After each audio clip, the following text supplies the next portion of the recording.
Good morning बच्चों।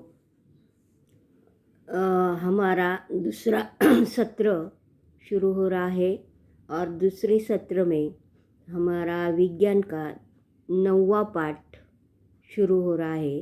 तो 9वें पाठ का नाम है गति तथा गति के प्रकार। गति तथा गति के प्रकार, ये 9वां पाठ से हमारा दूसरा सत्र शुरू होने वाला है। ध्यान दो, तुम्हारे सामने एक चित्र दिखाई दे रहा है। एक बच्चा जो पाय से फुटबॉल खेल रहा है और ये जो एक खिलौना है, भौरा बोलते हैं उसको, और ये भी खेल रहा है। और ये जो कुम्हार है वो आपको मालूम है मिट्टी के चीज़ें बनाता है और ऊपर विमान आकाश में चल रहा है। ऐसे अलग अलग प्रकार के चित्र आपके सामने दिखाई दे रहा है। तो देखो, गतिशील पिंड और गतिशील पिंड वस्तुएं। पिंड का अर्थ है वस्तुएं। तो हमारे दैनिक जीवन में अनेक वस्तुओं में हलचल होती हुई दिखाई देती है, आपको मालूम है। ऐसे बहुत सारी चीज़ें कि हम इनका वापर करते हुए उनकी हलचल होती है। ऐसी चीज़ें हम देखते हैं तो हम हलचल करती हुई वस्तु को गतिशील कहते हैं। जो वस्तुओं की हलचल होती रहती है इनको गतिशील कहते हैं। तो तुम्हारे सामने मैंने अभी आपको चित्र की पहचान कर दी है। तो ऊपर के चित्र में कौन सी वस्तुएं गतिशील अवस्था में दिखाई दे रही है, इनकी गतियों में कौन से अंतर दिखाई दे रहे, इस विषय पर आज हम यहाँ चर्चा करने वाले हैं, इनकी जानकारी लेने वाले हैं। तो आप ध्यान दो और मन लगाकर पढ़ाई में लग जाओ। देखो, पहले है गति। तो गति के बारे में हम यहाँ जानकारी लेने वाले हैं और गति के दो चित्र यहाँ दिखाई दे। देखो, बस के आने की प्रतीक्षा में बस स्टॉप पर खड़े होने पर अन्य वाहन गतिशील अवस्था में दौड़ते हुए दिखते हैं। तो आप कभी गांव में जाने के लिए एसटी स्टैंड पर गए होंगे, तो वहाँ जाकर सिर्फ आपको क्या करना है, निरीक्षण करना है। तो ये जो लड़कियाँ बैठी है ये भी ऐसा निरीक्षण कर रही है। तो इसके विपरीत जब तुम स्वयं गतिशील होते हो तब स्थिर वस्तुएं गतिशील प्रतीत होती है। जैसे रेलगाड़ी से यात्रा करते समय वृक्षों का पीछे भागते हुए दिखाई देना। आपको मालूम है, आप हर बार रेलगाड़ी से ही प्रवास करते हैं। तो रेलगाड़ी में बैठे बैठे आप बाहर का निरीक्षण करो और बाहर का निरीक्षण करते समय आपको कैसा ये दृश्य दिखाई देता है ये भी ज़रा देखो। तो ये जो रेलगाड़ी से हम आते जाते हैं तब जो रास्ते में गाड़ियाँ हो, जो बड़े बड़े वृक्ष हो, तो जैसे पीछे जा रही है ऐसा हमें दिखता है। जैसे लेकिन वो एक ही जगह पर खड़े रहते। जैसे रेलगाड़ी से यात्रा करते समय वृक्षों का पीछे भागते हुए दिखाई देना। यदि प्रेक्षण करने वाली किसी व्यक्ति का कोई पिंड यानी त्रिविम वस्तु निरंतर स्थान बदलता हुआ दिखाई देता है तो हम कहते हैं वह पिंड गतिशील है। वह पिंड क्या है, गतिशील है। किसी पिंड द्वारा अपना स्थान परिवर्तन करने की क्रिया को विस्थापन कहते हैं। विस्थापन। एक वाक्य में उत्तर लिखो। इसके लिए पूछा जा सकता है विस्थापन किसे कहते हैं, तो आप ध्यान दो। और गतिशील पिंड सतत विस्थापित होता रहता है। ये भी आपको किसी पिंड द्वारा अपना स्थान परावर्तित करने की क्रिया को विस्थापन कहते हैं। तुम्हारे नोटबुक में भी ये व्याख्या लिख सकते हैं। विस्थापन की व्याख्या क्या लिखना है आपको, किसी पिंड द्वारा अपना स्थान परावर्तित करने की क्रिया को विस्थापन कहते हैं। ये विस्थापन की व्याख्या है। और गतिशील पिंड सतत विस्थापित होता रहता है। जो गतिशील पिंड होता है, पिंड का मतलब है वस्तु, ये विस्थापित होता रहता है। तो ये जो तुम्हारे लाल कलर में किसी निश्चित समय में एक स्थान से दूसरे स्थान तक होने वाली विस्थापन को, उस पिंड को गति कहते हैं।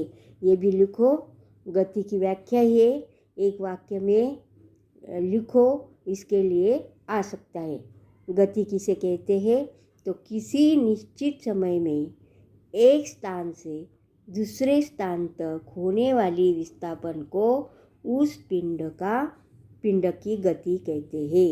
ये लिखो और तुम्हारी नोटबुक में भी लिखना है आपको। तो इसके बाद हमें देखना है गति के प्रकार। गति के कितने और कौन कौन से प्रकार है, इसके बारे में हम जानकारी देखने वाली। पहली है रेखीय गति। पहला प्रकार है रेखीय गति। तुम्हारे सामने ये जो चित्र दिखाई दिया है, ये कौन सा है? रेलगाड़ी का। तो देखो, ये एक लाइन में जा रही है, ऐसा दिखता है, एक लाइन में जाती वो। तो रेलगाड़ी तथा सड़क पर दौड़ते वाले भिन्न प्रकार के वाहन एक ही दिशा में अथवा एक ही सरल रेखा में चलते रहते हैं। हम कहते हैं कि इन वाहनों का एक ही रेखा में विस्थापन हो रहा है। इस प्रकार होने वाले विस्थापन को हम रेखीय गति कहते हैं। रेखीय गति, एक लाइन में चलना, रेखीय गति कहते हैं। यदि कुर्सी पर खड़े होकर हम अपने हाथ से कोई गेंद नीचे गिरा दे तो वह जमीन पर गिरती है। इसमें हमें क्या ज्ञात होता है, ये भी जानकारी लेने वाले हैं। ये इसका चित्र है, ये गाड़ी का चित्र है, रेखीय गति का उदाहरण है। और ये बॉल का चित्र है कि ये बैठे बैठे बॉल खेल रहा है, इसका ये चित्र है। और इसके बाद ये जो तुम्हारे सामने चित्र दिखाई दे, देखो कि संचलन कर रहे हैं, परेड कर रही है। तो देखो, तुलना करना है सामूहिक संचलन यानी परेड करने वाले सैनिक की गति और फिसल पट्टी पर फिसलने वाली लड़की की गति की तुलना करना है। जैसे ग्राउंड में यानी गार्डन में कोई लड़के खेलने के लिए जाते, तो ये फिसलने की गति और ये संचलन की गति, संचलन यानी परेड करने वाले प्रत्येक सैनिक की गति एक समान होती है। उसमें रंच मात्रा भी अंतर नहीं दिखाई देता। रंच मात्रा यानी थोड़ा भी अंतर नहीं दिखाई देता, परंतु फिसल पट्टी पर फिसलने वाली लड़की की गति एक समान नहीं दिखाई देती। ये एक समान नहीं हो सकती। ये सीधे सी नीचे नहीं जाएगी, टेढ़ी मेढ़ी होकर भी जा सकती है। तो एक समान ये गति नहीं दिखाई देती। लड़की फिसल पट्टी पर तेजी से नीचे आती है क्योंकि उसकी गति सतत बढ़ती रहती है।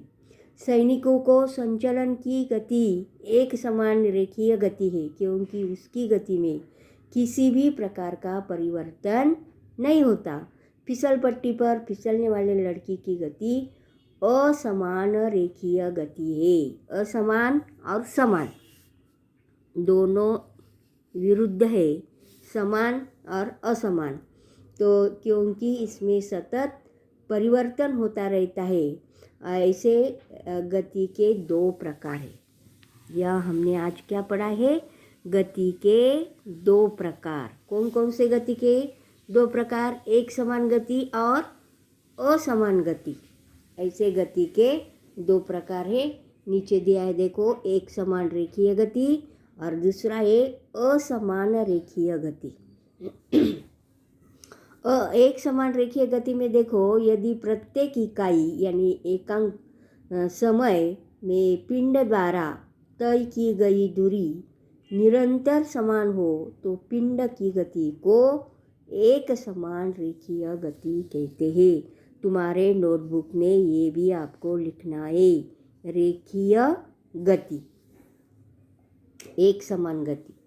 और असमान रेखी में क्या आता है, यदि प्रत्येक इकाई यानी एकांक समान में पिंड द्वारा तय की दूरी सतत परिवर्तित होती है तो पिंड की गति को असमान रेखीय गति कहते हैं। आज नोटबुक में फिर से आपको ये लिखो और गति की व्याख्या लिखो, विस्थापन की व्याख्या लिखो, ये सब लिखकर मुझे दिखाना है। पाठ का नाम लिखो, गति और गति के प्रकार, और ये सब लिखकर मुझे दिखाओ। आज हम यहाँ रुकते हैं। आज पाठ का वाचन करो और गति के बारे में जानकारी दी है। गति के 2 प्रकार हमने आज पढ़े हैं, एक समान गति और असमान गति। ऐसे गति के 2 प्रकार है। तो बाद में हम दूसरा प्रकार देखेंगे, गति का दूसरा प्रकार। ठीक है, ओके।